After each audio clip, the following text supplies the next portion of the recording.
Hello guys, what's going on, and welcome back to Battery.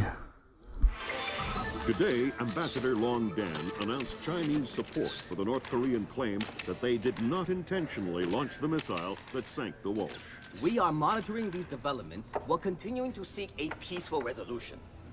Make no mistake, the Chinese People's Republic will employ all means at our disposal to protect our interests in the Asian subcontinent. Our intelligence estimates that the current number of Korean troops massed at the border runs as high as 200,000 men. Monty? Montgomery Lewis, The Times. Do we know what the possible North Korean strategy will be if diplomatic efforts fail? We've known for decades that the NKA would move to capture Seoul as quickly as possible, regardless of the cost. That is how our defenses are structured. But with the capital less than 40 miles from the border, and well within artillery range of the big guns, it is clear that war would be catastrophic in terms of damage done and lives lost. Fisher, I know you think the shortest distance to solving this problem is to go after Shetland. You might be right. Unfortunately, the diplomatic situation surrounding the Walsh incident is not softening. We are less than 24 hours from open war on the Korean Peninsula. We've located the battery that launched the missile against the Walsh. If there is any credence to the North Korean claim that the launch was unintentional, True that. we need to prove it, and fast. I've been reverse engineering the data you recovered from Zerkezi's computer in New York. Zerkezi's algorithm is an advanced extrapolation of the mass kernels made infinitely more complex by recursion through Dvorak. I think that if you can access the BIOS memory of the missile launchers at the battery, I should be able to ID a fingerprint that the Will do, algorithm Grim. would have left on the system. What do you have to say? You'll be doing a halo insertion into a forest 2 clicks east of the battery. You'll enter the battery's secure perimeter Sounds and easy enough. infiltrate via the main air shaft. The battery itself has been around since World War II, but intelligence and satellite imaging show it's been retrofitted several times since then. We have some limited mapping data. Yeah, We fine. don't know what you'll find. Since the destruction of the Walsh, the USS Ronald Reagan has assumed CNC duties for the battle group in the Yellow Sea. Our fleet is on red alert. In case of war, we are prepared to conduct precision sorties against high-value targets aimed at reducing North Korean coastal defenses for insertion behind their advancing front. If intelligence indicates that the Koreans are picking a fight, then it's a fight they'll get. Anyone in that battery, when the whistle blows, better find himself a tin hat and a Bible. Japanese ISDF has been instrumental in determining that the missile that sank the Walsh was indeed fired from this battery. You have the complete support of all branches of the Japanese self-defense force in order to determine the rationale for this insane move by the Korean aggressors. We do not have the capability to strike the facility directly, but ISDF will use any means at our disposal to interfere with their capabilities in the event that our great American allies are forced to declare war.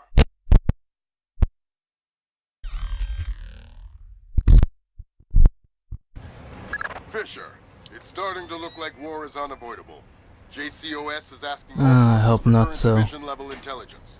So, besides stopping World War III, is there anything else I can do for you this evening? The base commander should have up-to-date intel about NKA divisional strength down the Kaesong-Munsan approach. I'll try to schedule an appointment Okay. with the secretary. Fisher, since everyone is asking everyone for intel, I'd love to have a few chips at the big table. What can I get you, Will? Looks like this battery has repair and maintenance capability for mechanized warfare support. Any shipping or repair logs you can recover would be a big Yeah, help. I try. I'll find I what try, I can. Will. Well, let's first try to get into there without alarming anyone. Not exactly. Not exactly. It's just not that hard to count 8 giant frames. Look, I will double check. You screw this up. Okay, this seems to be a rather easy way. Oh, and they see me there? Okay. Let's move on before they find out where I am.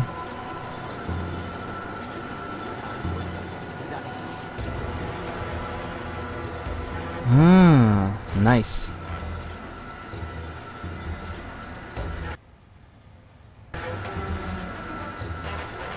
A man sitting on the desk. Not sure, but I think I know that this guy... Yeah, I knew it. Camera feed, and this guy might be standing up very soon, if I have... if I remember it correctly. So let's try and be very quiet and fast simultaneously. Yeah, that's right. He doesn't seem to be standing up, so I'm moving on.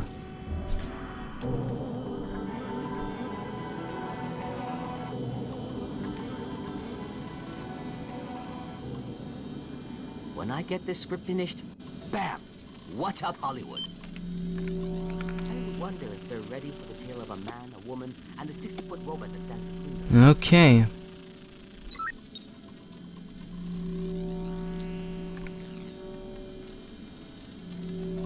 Yeah, well, nothing important, I think.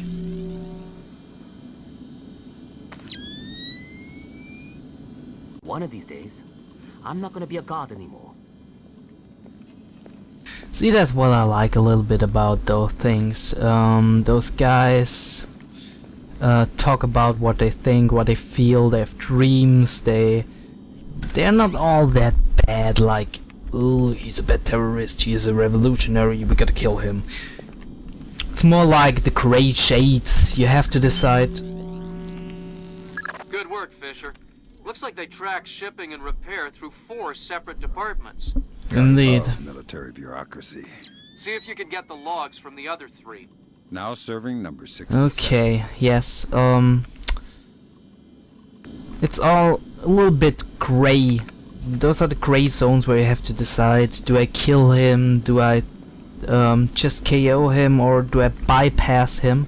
Bypassing is of course always the first choice, because it leaves no evidence of you ever be, that you ever were in that facility, that you ever did anything there.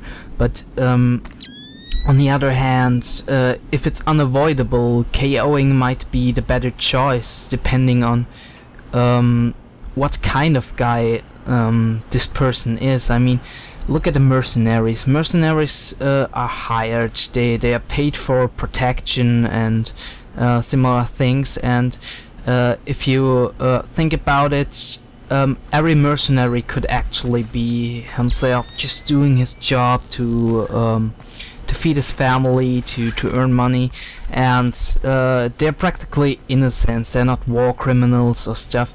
And that's what I think is important for me. A terrorist is, for example, will always be trying to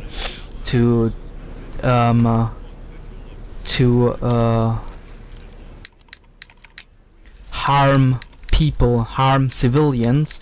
Although he's doing it for the right course, I disagree in the methods, and that's why I think it is legitimate to kill a terrorist if you have no choice, instead of KOing him, because he could do some harm later. On the other hand, a mercenary or a normal worker, they are just defending themselves, kind of. They are doing the jobs, protecting special items or persons or whatever, guarding facilities, and they just doing their jobs, kind of. They're not really the bad guys, they don't know what the plans of their bosses are or why they are hired, they're just doing their jobs, kind of. Of course they're not asking, why do I do that, is that the right thing? But I think it deserves to give them a chance, if they've never done anything wrong on purpose.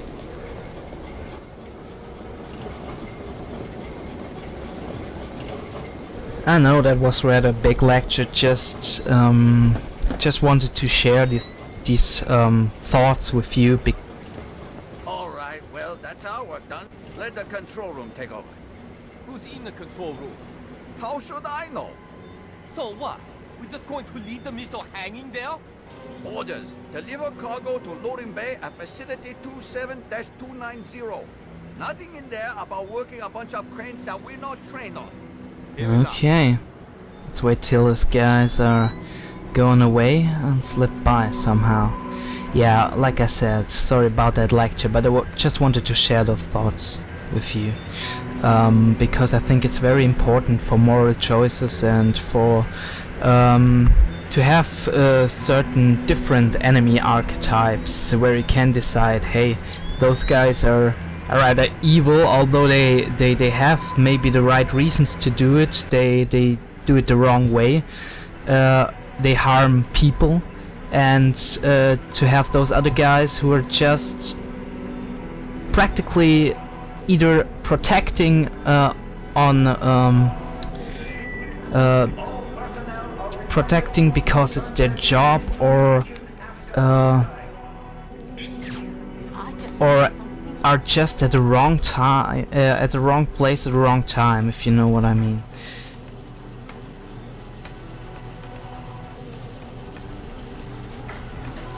Let's go up here and try to avoid being seen by those guys. Yeah, that's right.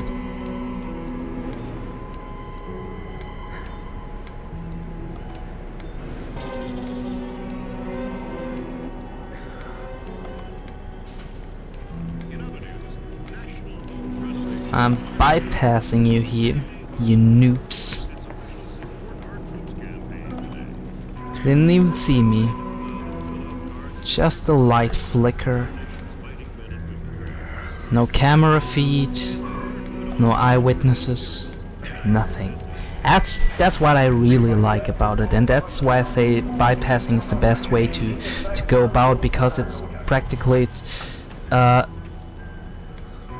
enemies, or rather the people in this facility do not know that anything is wrong.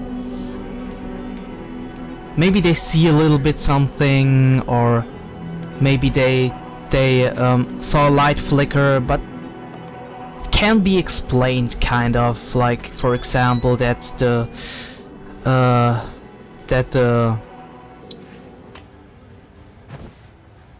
light is forget that. Can be explained somehow, for example, that it's a malfunction, or that you did just see a shadow and yeah, you were wrong. And that's what I'm talking about. It's practically they see witnesses of your presence, little witnesses, but they can be interpreted in different ways. That means if you're stealthy enough, they will not realize that anyone was here. And if you have mandatory KOs or kills, well, those guys will be the only ones who actually saw you, or maybe talk to you if that's an interrogation.